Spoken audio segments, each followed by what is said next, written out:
स्वयं को इतना व्यस्त रखो कि तुम्हारे पास करने के लिए कोई ना कोई काम होना चाहिए। तुम फिर खाली नहीं होने चाहिए। कोई भी समय तुम्हारा खाली नहीं होना चाहिए और तुम्हारे पास हर समय कुछ ना कुछ करने के लिए काम होने चाहिए।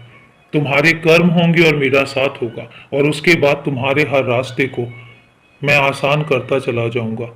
कौन तुम्हारे लिए गलत सोच रहा है या कौन तुम्हारा गलत करना चाहता है, ये सब तुम्हारे सोचने के लिए नहीं है। इन सब बातों को सोचने के लिए मैं बैठा हूं और तुम सिर्फ अपना काम करो।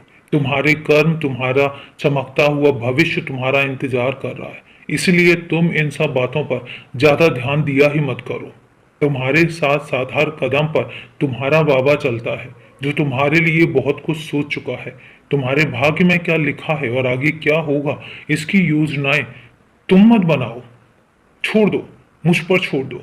ये सारी योजनाएं मैं बनाऊंगा और उसके बाद तुम्हारे भाग्य को मैं लिखूंगा। तुम मुझ पर छोड़कर तो देखो। तुम सिर्फ अपना कार्य करते चले जाओ। भगवत गीता में एक वाक्य है कि तुम सिर्फ कर्म करो, फल की इच्छा मुझ पर छोड़ दो। वही मैं तुमसे कहता हूं कि तुम सिर्फ कर्म करो। तुम्हें उसका फल कैसे देना है ये तुम मुझ पर छोड़ दो और मैं तुम्हें कहाँ लेकर जाऊंगा ये भी तुम मुझ पर छोड़ दो।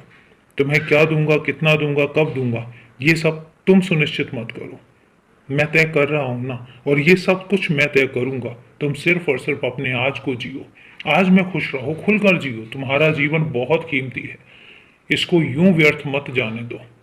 बहुत कीमती भी है और बहुत बहुमूल्य भी है मेरे लिए। तुम्हें अभी बहुत काम करने हैं। तुम छोटे छोटे कामों के लिए बने ही नहीं हो। मेरे लिए बहुत कुछ करना है। मैंने बहुत कुछ तुम्हारे लिए सुनिश्चित कर रखा है और बहुत कुछ मैं तुम्हें सौंपना चाहता हूँ। तुम एक ऐसे बच्चे हो जिस पर मैं अपने जीवन का भार सौंप सकता हूँ और इसीलिए तुम निश्चिंत रहो, सिर्फ अपने काम करते रहो। बाकी सब मुझे सुनिश्चित करने दो।